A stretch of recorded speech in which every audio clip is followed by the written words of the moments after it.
Hey guys, welcome back to another video. So earlier this morning the CBSE released a circular related to the OMR sheet that will be used in the term 1 board exam for class 10 and 12. So I'm just going to go through this and explain some things that might have been confusing for you. So firstly, we can see that it's certified by the Central Board of Education. So it's not fake news. It's authorized by the CBSE. So dear Madam and Sir, greetings. So the topic of this letter is demystifying the OMR. So there's been several queries regarding the OMR sheet. So through this letter, the CBSE hopes to clarify all these questions. So you're aware that the CBSE will be using OMR for the first time for assessment of both class 10 and 12 in term 1 examinations. Yes, we know that. Hence, there's a need that all the students appearing in term 1 examinations and the schools should have complete knowledge about the OMR. A sample copy of the OMR is enclosed with this letter. So that's this right here. This will be the exact OMR sheet that you will receive on the day of the board exam. This exact. Except here you'll have your own details, of course, and your own answers. Details of the candidate will be pre-filled in the OMR, which is a huge relief. We don't have to waste time writing this roll number and date and school and all of that. It'll be pre-written for us, which saves us a lot of time and it prevents us from making any mistakes. So I'm guessing we only have to write the code over here, the subject code, which is pretty easy. So that's a huge relief, pre-filled. Candidate has to write a question paper code in the upper right corner in the space. The question paper code will be written on the question paper. So over here, we'll have that on top of the paper. I'm guessing on the top right. So clarify with your invigilator and write that down. Candidate has to write in his or her own hand in the space provided, I confirm that all particulars given above are correct, and sign in the running hand on OMR. And that refers to this box down here. I confirm that all particulars given above are correct. So we have to rewrite the statement in our own hand. And we have to sign it here. So next, only blue-black ballpoint pen is to be used for filling desired information and for giving responses. So no pencils, strictly forbidden. Yep, right here. Use of pencils strictly prohibited. If it's found that the candidate has used pencil for filling OMR, this will be considered as use of unfair means, and action will be taken against the candidate as per unfair means rules. So whatever you do, don't even take a pencil on the day of the exam. Just carry 2 pens. Because there's no need to risk anything. Just carry 2 pens with you. Following are the important features of the OMR. There's a space for answering 60 questions in an OMR, irrespective of total questions given in the question paper. So in math and Hindi, we only have 50 questions, and out of 50, we have to answer 40. And in other subjects, English, social science, and science, we have 60 questions in which we have to answer 50. So regardless of the number of questions in the paper, we'll have 60 over here anyways. So for math and Hindi, just you only answer up until here. And for the other subjects, you'll answer up until here. So yeah. Candidates will use maximum circles as per total questions. That's exactly what I just said. Answers given after the maximum question number will not be evaluated. Meaning thereby, if there are 45 questions in some question papers, and the candidate is changing question number 46 in OMR and writing this question as 45, then the given answer won't be approved. So suppose in the math exam there will be 50 questions. So if you bubble something 51, 52, anywhere from these 60, it won't count. So keep that in mind. For giving a response, 4 circles A, B, C, and D are given in front of each question in a row. Candidates once confident, keep that in mind, guys. This is, again, highlight. Okay, candidates once confident about the correctness of reply should darken the circle with a pen. So as I mentioned in one of my earlier videos, which I'll leave right over here, don't circle anything unless you're 110% sure that it's correct. Write all the answers down or circle it on the paper itself, but never circle anything until you're 100% sure. After 4 circles are over, a box is given in the same row. Candidates have to write the correct option in this box, A, B, C, or D.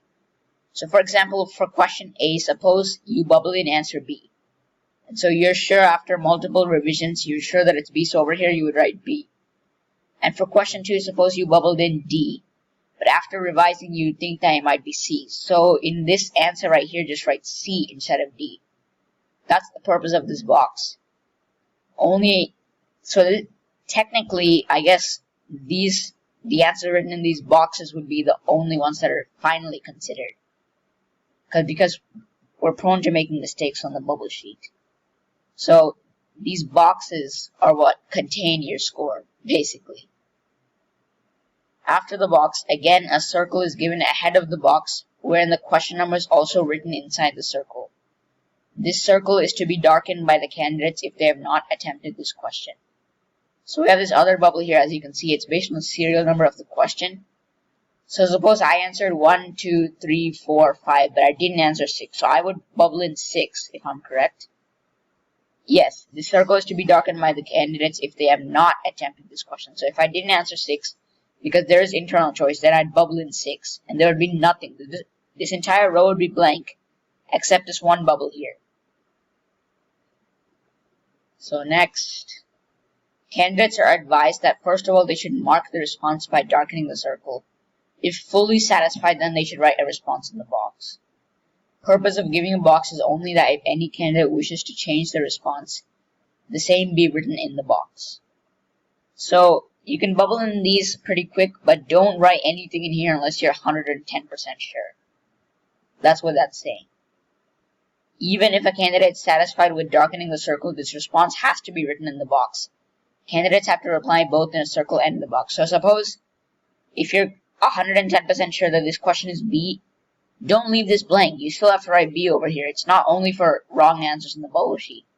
So these have to be filled and these boxes have to be filled. Reply written in the box will be treated as final. Exactly, that's what I said earlier. Whatever we write, these boxes, the answers containing these boxes, are where our marks lie. If the box is empty and the response is marked in the circle, it will be considered that the question has not been attempted. So guys, once again, please don't forget to write your answers in this box. Because if you don't write anything in the box, then it will be considered as not attempted. If all three, in other words, 4 circles, box and last circle, are left blank, it will be considered that the question has not been attempted. Okay, so essentially what they're saying here is that, okay, so even if you leave this blank and you don't write anything here, so normally we have to bubble this in if we're not attempting an answer, right? But instead, suppose we don't bubble anything, then it'll still be considered as not attempted. So the fact of the matter is, fill in your answer here, and don't forget to write the answer here. Schools will download the OMRs in advance as per the schedule given. Center superintendent will keep the OMR safely under lock and key after downloading and will be only used due to security issues. Schools are requested that based on the information provided by the CBSE, practice sessions may be organized for the students. Prior to the practice sessions, teacher must also get acquainted with themselves. So these are just instructions for the teachers. So let's go over this one more time. So all of our particulars, our student information will be pre-filled out. As you can see, it's typed here. So we don't have to worry about that. Down here, we have to write in our own hand that I confirm that all particulars given above are correct. And we also have to sign it over here. These are all do not belong to us. So anything below here, leave it blank because it's not our responsibility. Coming back to the actual answers. So again, darken, it's underlined over here. Darken only one circle for each question. So suppose this is B, this is C, this is B, this is A, this is D. I left 6 blank. This is A, B, B, C, D, whatever it is. First I bubble in B. I bubble all the answers first.